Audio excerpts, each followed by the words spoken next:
Hello friends, welcome back to the new video guys. In this video guys, I am going to show you guys vivo phone setting guys. In this video guys, I will show you guys how can you check hotspot password in your vivo phone device.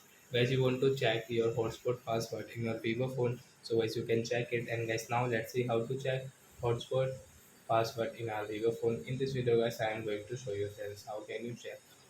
So first of all guys, open your phone setting to check hotspot password. Then guys scroll, guys click on network and internet setting, tap here, guys click on your fourth one, hotspot setting.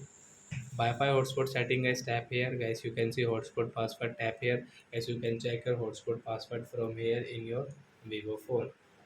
And guys you want to change, so guys you can change from here.